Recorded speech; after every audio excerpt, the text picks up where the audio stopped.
Assalamualaikum warahmatullahi wabarakatuh. Perkenalkan, nama saya Amelia Dewi Sapitri, mahasiswi dari Universitas Lambung Mangkurat, program studi Pendidikan Guru, Pendidikan Anak Usia Dini. Di sini saya akan menjelaskan secara singkat tentang isi makalah saya yang berjudul Pengelolaan Ruang Kelas PAUD di Sekitar Desa Handil Bakti. Pengelolaan lingkungan belajar adalah sebagai suatu proses pengordinasian dan mengintegrasikan berbagai komponen lingkungan sekitar yang dapat mempengaruhi perubahan perilaku anak TK PAUD sehingga dapat terfasilitasi dengan baik dan benar. A. Pengelolaan kelas PAUD sesuai dengan lingkungan sekitarnya. 1. Pengelolaan kelas. Pengelolaan kelas adalah suatu proses perencanaan, pelaksanaan, dan pengawasan yang dilakukan oleh guru, baik individu maupun melalui orang lain, untuk mencapainya tujuan pembelajaran yang efektif dan efisien dengan cara memanfaatkan segala sumber daya yang ada. Konsep utama pengelolaan kelas. A. Penataan ruang kelas. Lingkungan ruang kelas perlu ditata dengan baik sehingga memungkinkan terjadinya interaksi yang aktif antara anak didik dengan guru dan antar siswa. Ada beberapa prinsip yang perlu diperhatikan guru dalam menata lingkungan kelas.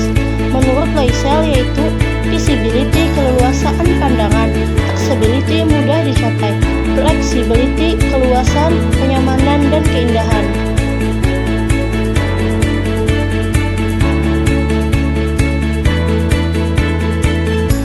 B. Fungsi pengelolaan kelas.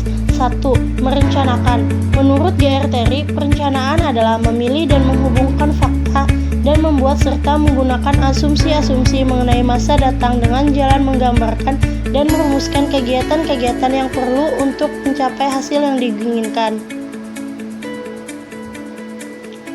2. Mengordinasikan. Mengordinasikan adalah menyusun hubungan perilaku yang efektif antar personal sehingga mereka dapat bekerja secara efisien dan memperoleh keputusan pribadi dalam melaksanakan tugas-tugas dalam situasi lingkungan yang kondusif guna mencapai tujuan dan sasaran tertentu.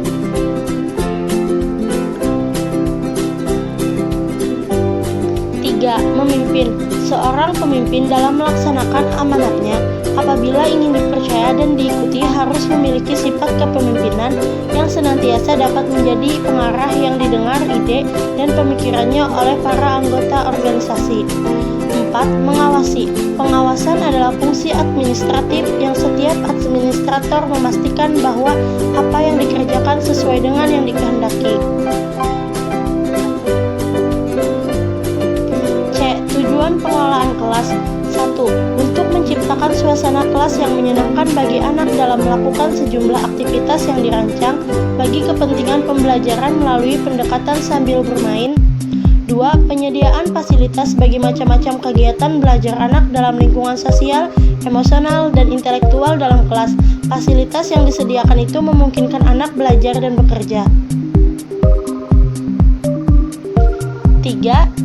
Terciptanya suasana sosial yang memberikan kepuasan, suasana disiplin, perkembangan intelektual, emosi, dan sikap serta apresiasi pada anak. 4. Membina dan membimbing anak dengan latar belakang sosial, ekonomi, budaya, serta sifat individunya. D. Faktor yang mempengaruhi pengelolaan kelas.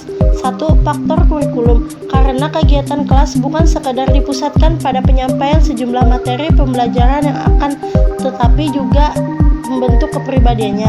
2. Faktor gedung dan sarana kelas. Dalam konteks ini diperlukan kekreativitasan dalam mengatur dan menggunakan sarana gedung yang tersedia berdasarkan kurikulum yang digunakan. 3. Faktor lingkungan fisik. Lingkungan fisik tempat belajar mempunyai pengaruh penting terhadap hasil pembelajaran. Dasar psikologis dalam pengelolaan kelas. 1. Masalah motivasi.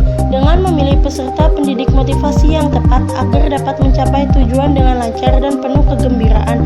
Misalnya, motivasi peserta didik agar giat belajar. 2. Masalah belajar. Memilih, menerapkan, dan mengembangkan teori belajar dan tepat sehingga belajar secara efisien, efektif, dan produktif. Masalah individu atau pribadi. Di dalam pengelolaan kelas juga diperhatikan. Jadi masalah individu perlu diperhatikan di samping masalah sosial.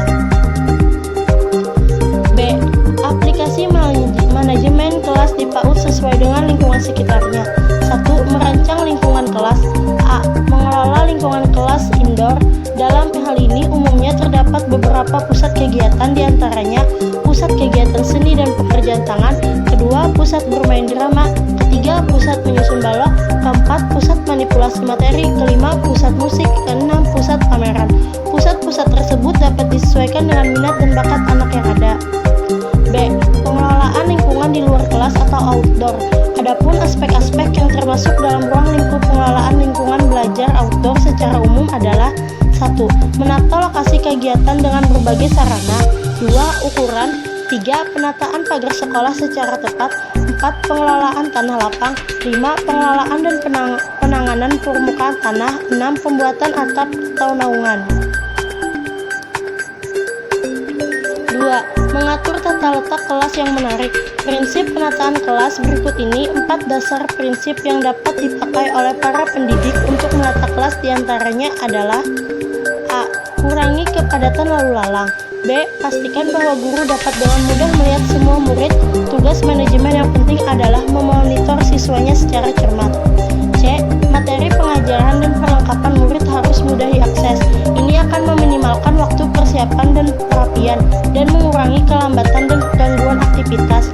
D. Pastikan murid dapat dengan mudah melihat semua aktivitas temannya. 3. Kunci pengelolaan kelas yang efektif. Berikut beberapa catatan mengenai bagaimana cara pengelolaan kelas bisa efektif. A. Faktor terpenting dalam mengatur sebuah kelas adalah keamanan. Bila ada peralatan, material, atau permainan di kelas yang tidak aman, segera singkirkan. B. Saat anak-anak terlihat bosan atau gelisah dan berlalu lalang tanpa tujuan dalam kelas, itulah waktunya untuk menambahkan beberapa mainan baru atau memperkenalkan sebuah mainan baru pada anak-anak atau mengubah settingan kelas. 4. Mengatur area-area bermain. A. Batasi jumlah anak yang dapat memilih sebuah area tertentu. Tempelkan angka batas maksimal sehingga anak dapat melihatnya dengan mengerti, atau gunakan sebuah papan acara bermain bagi anak-anak untuk memilih. B. Beritahu anak-anak bahwa mereka harus tetap berada di area pilihan mereka sepanjang permainan masih berlangsung.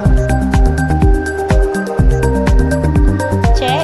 Apabila anak-anak berperilaku menyimpang selama acara bermain, ajak mereka keluar area untuk beberapa saat dan jelaskan mengapa mereka dibawa keluar.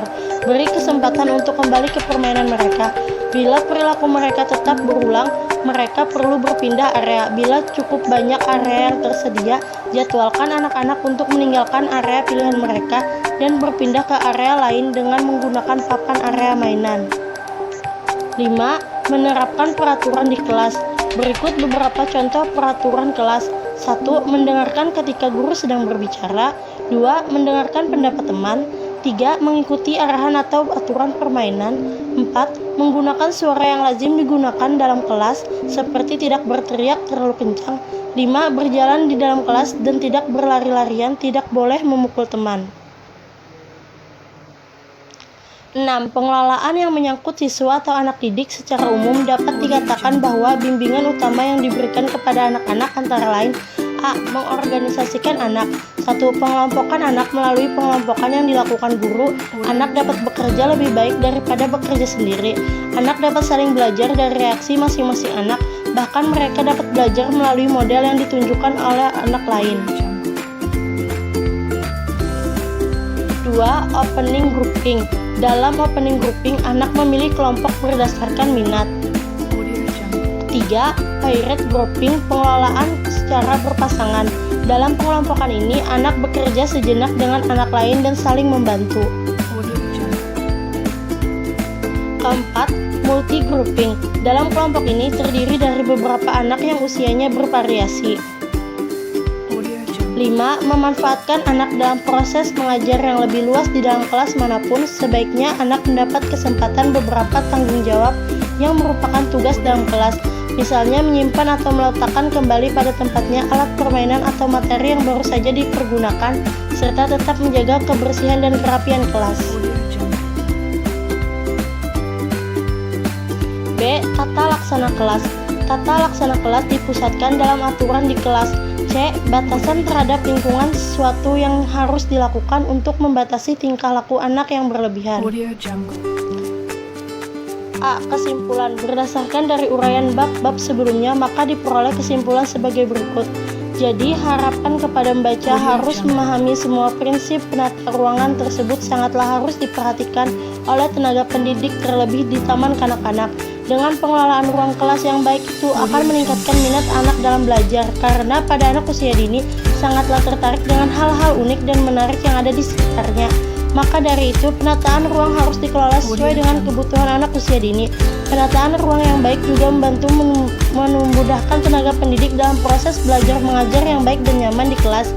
Di lingkungan belajar yang baik dan nyaman akan menumbuhkan rasa yang nyaman pula, agar saat belajar hal itu sangat berdampak positif bagi anak-anak. Oleh karena itu, peran tenaga pendidik dalam pengelolaan ruang kelas ini sangat dibutuhkan. Dengan adanya makalah ini, semoga bisa menambah wawasan para tenaga pendidik, khususnya di taman kanak-kanak. 2. Mahasiswa atau guru juga diharapkan nantinya dapat mengetahui tata cara pengelolaan lingkungan kelas PAUD sesuai dengan lingkungan sekitar sekolah tersebut, agar dapat mengetahui tata cara pengelolaan lingkungan kelas serta pengaplikasian manajemen di kelas PAUD yang baik dengan benar, serta dapat memilih pengelolaan yang cocok dan tepat untuk diimplementasikan di daerah sekitar lingkungan kelas PAUD tersebut, agar terciptanya suasana yang kondusif untuk melakukan kegiatan belajar mengajar. B. Saran. 1. Mahasiswa atau guru harus mengetahui terlebih dahulu kondisi lingkungan sekitar sekolah TK, dan diharapkan mahasiswa atau guru dapat memilih bagaimana cara pengelolaan lingkungan kelas PAUD berdasarkan lingkungan sekitar sekolah tersebut. Kedua, mahasiswa atau guru mengetahui hal apa saja yang perlu untuk mengelola lingkungan kelas sekolah PAUD di sekitar lingkungan tersebut, sehingga mahasiswa atau guru dapat mengelola sekolah PAUD tersebut dengan baik dan benar sesuai dengan lingkungan sekolah tersebut berada.